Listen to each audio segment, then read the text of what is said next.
I pledge allegiance to the flag of the United States of America and to the republic for which it stands, one nation, under God, indivisible, with liberty and justice for all.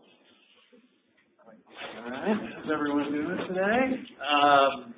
We are here on the April 16th, 2 p.m. prompt. I'm sitting in here for President Ramzos today, so bear with me. All right, any comments from the public?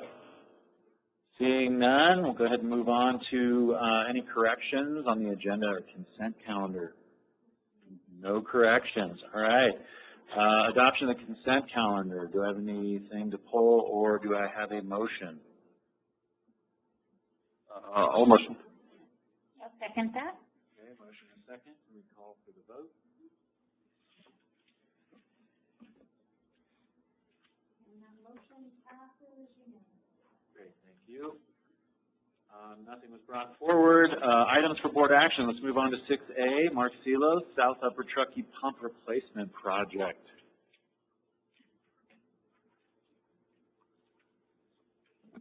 Good afternoon, Mark Silos, Water Resources Manager. I'm here today to request approval of the project award for the South Upper Truckee Well Pump Replacement Project. Just as a reminder, this project replaces the submersible downhole equipment at South Upper Truckee Well with a vertical turbine pump, which should increase reliability and minimize downtimes. On March 5th, 2026, the board authorized staff to advertise for construction bids for the project. It was advertised the following day on March 6th. We had a mandatory pre-bid meeting on March 23rd, 2026 with 7 general contractors in attendance. We opened bids on April 1st. 2 bids were received at $346,000 and $229,500, with White Rock Construction being the low bid. And the engineer's estimate for the project was $235,000. There's a summary of the bid findings attached to the agenda item, and I'm happy to answer any questions. Any questions from the board? It's insane how the difference that they're putting the turbine pump cost. Yeah, we see a huge variety of bids on a lot of our projects. Okay. I guess they're just trying to make money on that. Yeah, totally. So just a quick question on the vertical turbine. So we have done those before. I know that's just like not what we typically do as dry pumps. Yeah, we have one other station, one other well station with a vertical turbine pump, and that's Tahoe well. We try to avoid them in general in our smaller lots because of potential noise issues. But at this particular well, we have an extensive soundproofing system because we have a blower system that's already there, and this should be more than adequate for that. Yeah. Yeah, because I was wondering what the risk is there for creating noise or having more pump reliability. You know, that's a trade-off, right? Yeah. The vertical turbines typically last a lot longer, even in like a non-corrosive setting. So, And easier to work on. Yeah, a lot easier. Yep, we are definitely going to be looking at those for our new well sets. Yeah. Yeah. All right. Any more questions from the board? What is your, I don't see any, so what is your desired action? Find minor irregularities in the bid from White Rock Construction to be immaterial and waive minor irregularities, and award the project to the lowest responsible bidder, White Rock Construction, Inc., in the amount of $229,500. Second. I'll second. I thought you said you motion. Oh, I'll make a motion. I'll second. I'm just running the meeting. We got this. Thank you. Thank you. Call for the vote. Thank you, Mark. All right, on to Oh, mine, it said it. Well, maybe it didn't go. Huh. You're going to be verbally or? It's, yeah, it's still. Okay.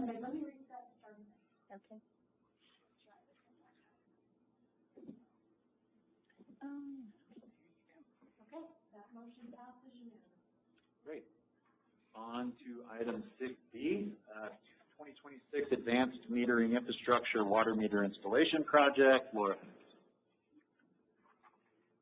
Good I'm Lauren Hendrickson, Associate Engineer. I'm here today to talk to you guys about monument preservation for the New Year's project this summer. So recently the city and county have begun enforcing the Code Section 8771 for monument preservation. They're requiring us to get this form signed by a professional land surveyor before they will issue our encroachment permits.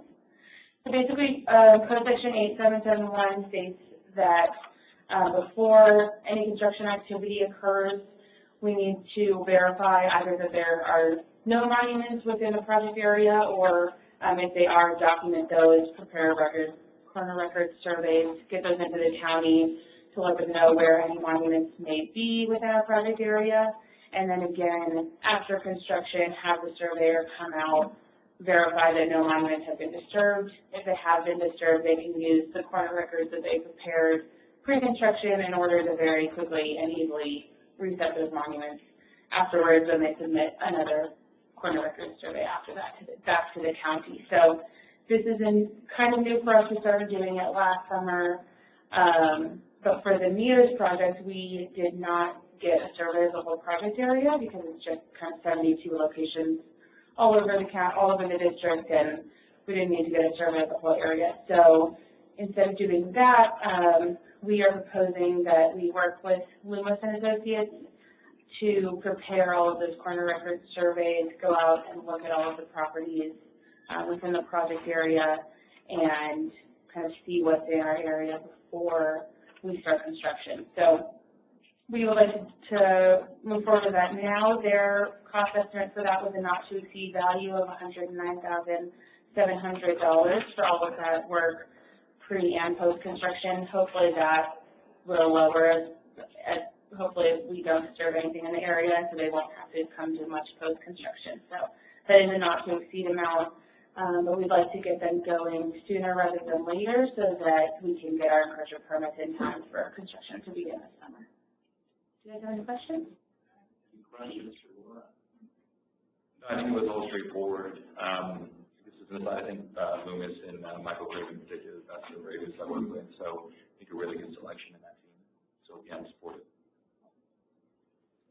Okay. Seeing that, what action would you like to see?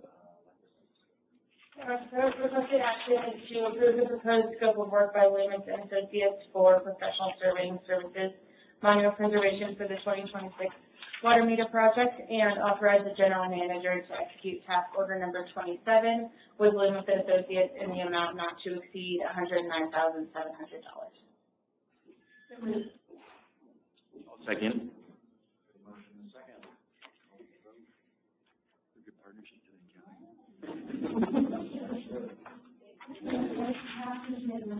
Thank you. All right. Moving right along. 6D. Okay. 2026 State Line Tanks Recoding Project. Like Brent's going to do. Good afternoon. Mike Kozlowski, Senior Engineer.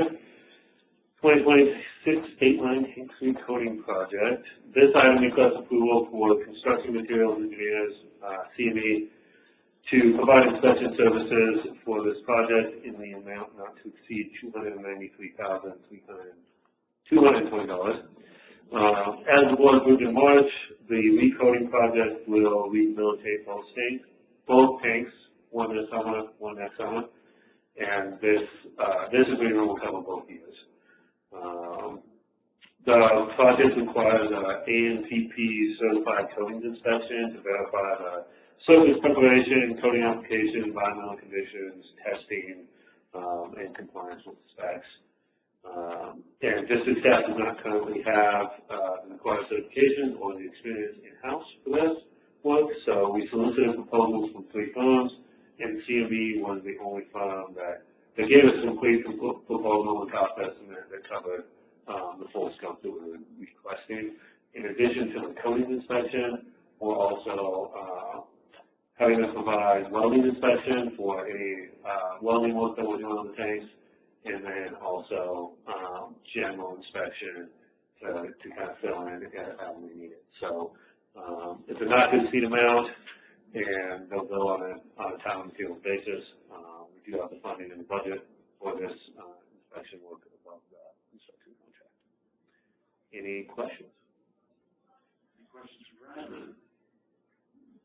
just wondering, I mean, into the future, as you referenced that, not having a program certification, that all makes sense.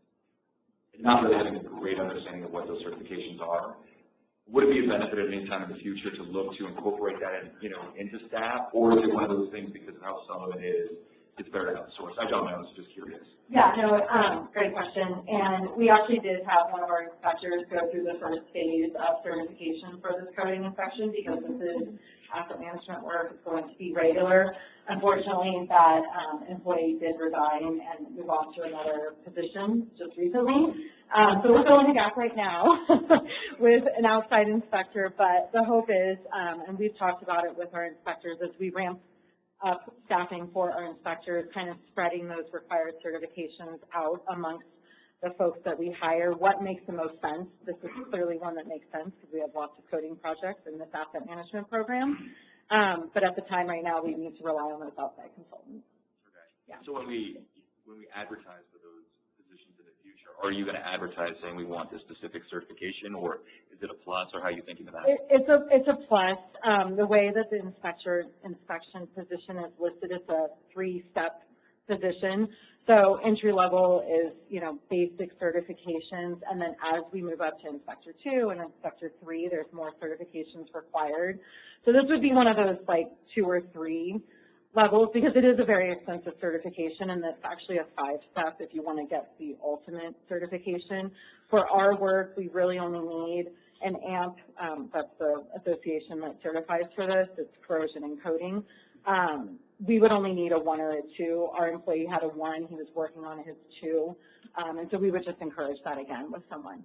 And we are currently recruiting. We have an inspection interviews next week, very qualified candidates, so we'll see if there's anyone with that certification. I've seen a lot of certs on it, so yeah. Fantastic. Yeah. No more questions.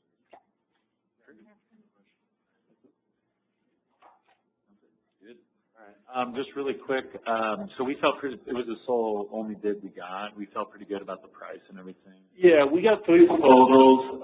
This was the only one that was really complete, that, to cover everything under one contract without having to hire multiple consultants. The prices were pretty competitive. We worked with this consultant last year on the same project that we did in 2025 and had really good experience with them. And the pricing was right in the range for the coding inspection of what we paid last year. So that felt good. It's a buy on this one because we've added the welding and some of the general inspection availability if we need it this summer. But again, time and materials, they'll bill by the hour for what we actually utilize. So. Any other questions? Okay. What would you want us to? All right. Number 1, approve the proposed scope of work by Construction Materials Engineers Incorporated for inspection services of the State Line Tanks Recoding Project. And 2, authorize the general manager to execute task order number 28 with Construction Materials Engineers Incorporated in the amount not to exceed $293,220. I'll second. I had to spread the love. Motion and second. Call for the vote.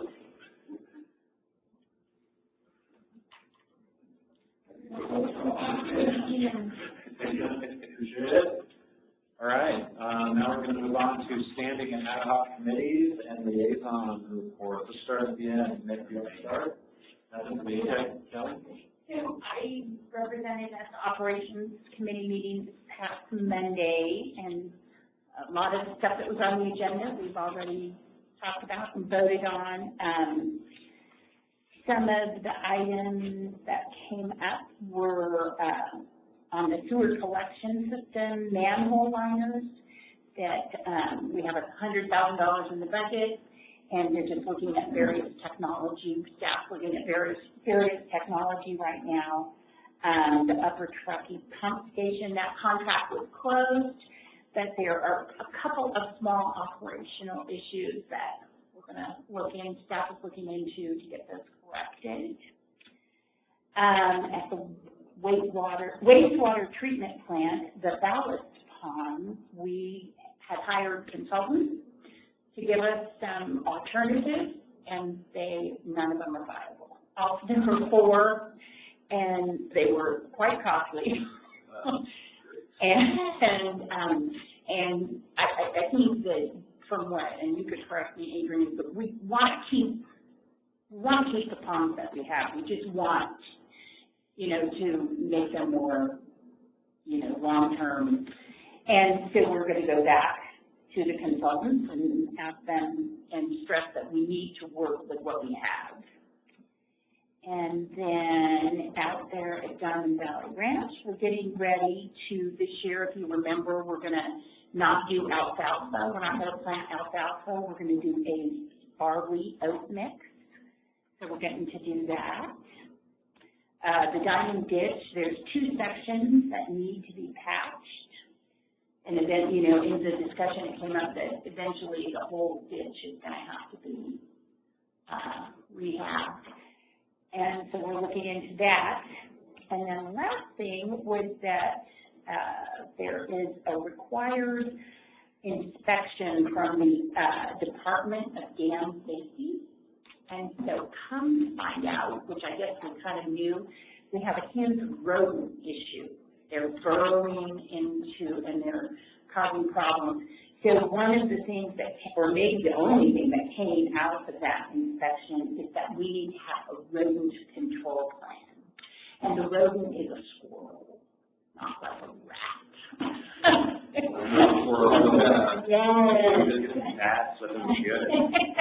And so there was a few things. I think Adrian was going to, start researching, like what can you do, because it's hard.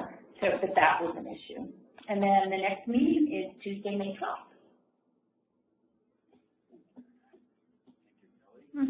I sadly missed that at the last minute due to work, but yeah, nothing for me. So. All right, and my 11 water agency meeting was canceled, so onward. All right, onward. Any other board member reports? Yeah, I just got to know, I got an email, I think yesterday, from a city council member that Liberty is going to be doing a presentation at the city council next Tuesday at the 5:30 meeting. I plan on being in attendance and commenting. So I'm just notifying everybody of that. Anyone else have any comments? General reports. Okay, on to number 9, staff and attorney reports. Anything? I don't see anything listed. Ryan, you got anything? Well, we have something for closed session we'll share with you, but okay. Sounds good. Nothing more? Okay. General manager's report. Just a couple things, and this first one is just a reminder because it's not a board meeting date, but 4/29, we're having the budget workshop at 11:30, and then following that at 2 p.m., we're having our solar ribbon cutting ceremony, and both members of our SEC committee are trying to say a few words. All right. And they'll have to just look at going to decide which one they're going to flip the switch. Oh. Together. Well, I mean, I think, I have been here longer. Yeah. But that should be very good. Shelly's been working hard on that. And then the other thing I want to report on is, for several months now, Alpine County's executive officer position has been vacant. That was Nicole Williams controlling that. And we just got notified yesterday that it was filled by a gentleman named Sam Booth, and he was formerly their community development director. And we have somewhat of a relationship with him at this point. Adrian worked with him directly on getting the destination hotel hooked up to our sea line. So we have done some work with him, and then we're setting up immediately with him someone this year just to build that relationship. Yeah. Okay. Okay. All on to notice. Notice of past and future meeting and events are listed here. A lot of stuff coming up. Looking forward to the ribbon cutting. And then I guess that is going to conclude our regular session, and we're going to go into closed session. Thank you all for attending. Well done. I'm saying, we might have to